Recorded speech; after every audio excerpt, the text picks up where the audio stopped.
السلام علیکم every one, کیسے ہو آپ سب؟ آج کی یہ ویڈیو بہت ہی پیاری ہونے والی ہے۔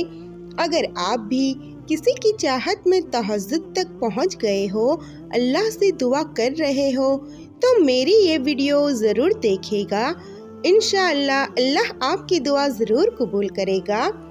تو چلیے ویڈیو کی جانب۔ کبھی کبھی انسان کا دل کسی چیز کے لیے بہت تڑپتا ہے، اتنا کہ اس کے لیے صبر کرنا بھی مشکل ہو جاتا ہے۔ انسان ہر روز اس چیز کو حاصل کرنے کے لیے ہر اس لمحے دعا کرنے کی کوشش کرتا ہے جو لمحہ دعا کے لیے افضل ہے، اور اس کی آنکھیں اپنی مانگی گئی دعا کے قبول ہونے کے انتظار میں ہر روز ادھر ادھر تکتی رہتی ہے، اور یہ تو بھول ہی جاتی ہے کہ اللہ نے ہر چیز کو عطا کرنے کا ایک مخصوص اور بہترین وقت مقرر کر رکھا ہے۔ ہمیں ہمیشہ یہ یاد رکھنا چاہیے کہ اگر ہمیں کسی چیز کو حاصل کرنے کی اتنی چاہت ہے تو اس چاہت کرنے والے دل کا مالک کون ہے؟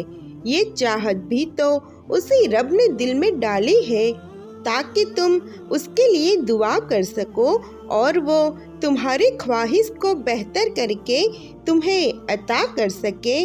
اور وہ تو خواہش ہی دل میں تب ڈالتا ہے جب وہ اسے تمہارے نصیب میں لکھ دیتا ہے۔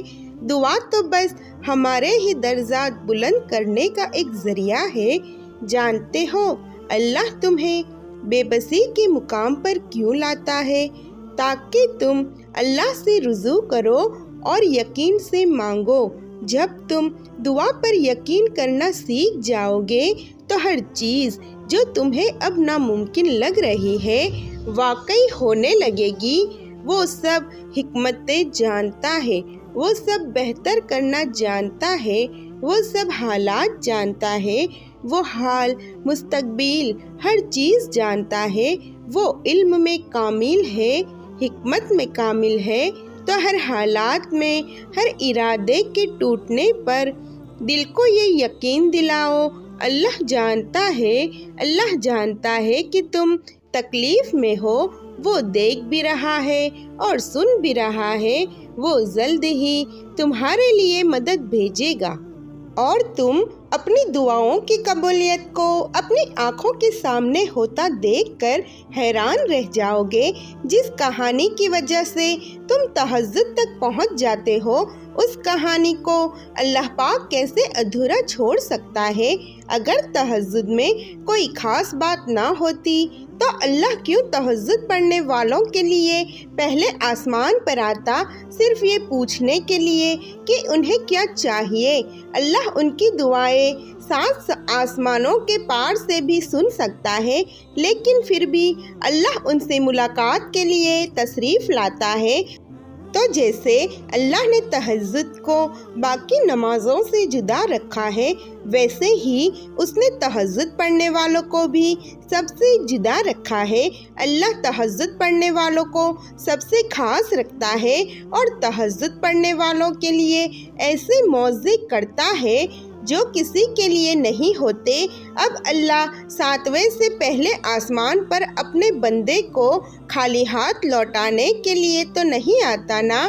ہر دعا، ہر فریاد یقین مانگتی ہے، اور یقین میں کوئی اگر مگر نہیں ہوتا، بس یقین ہوتا ہے جس میں ہر مشکل بھی خوبصورت لگتی ہے، ہر مشکل بھی خوبصورت لگتی ہے۔ رب نے اگر دینا نہ ہوتا تو وہ قرآن میں کن فیکن کا ذکر کیوں کرتا؟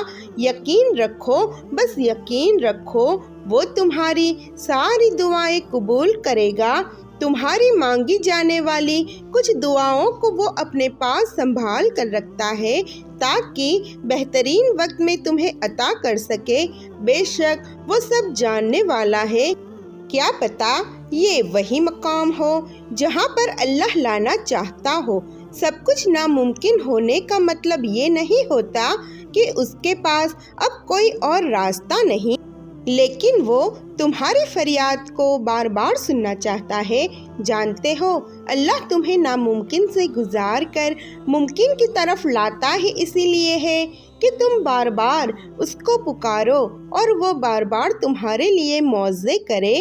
ہمارا یقین کمزور ہے، ہمارا یقین تو اتنا کمزور ہے کہ جب وہ ہمیں ذرا سی مشکل سے گزارتا ہے تو ہم اس سے مایوس ہو جاتے ہیں، یہ سوچے بغیر ہی کہ اللہ جہاں سے چاہے وہاں سے وسیلے بنا سکتا ہے۔ ہو سکتا ہے آج تم جہاں ہو یہ وہی جگہ ہو جہاں اللہ نے تمہیں ہر اس چیز سے نوازنا ہو جس کے لیے تم اللہ کو راتوں کو اٹھ اٹھ کر پکارتے تھے۔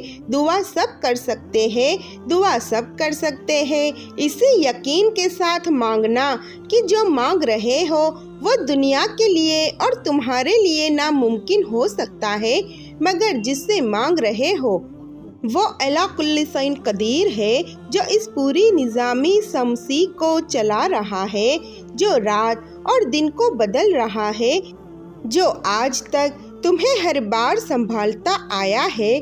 وہ رب یہ دعا بھی قبول کرے گا۔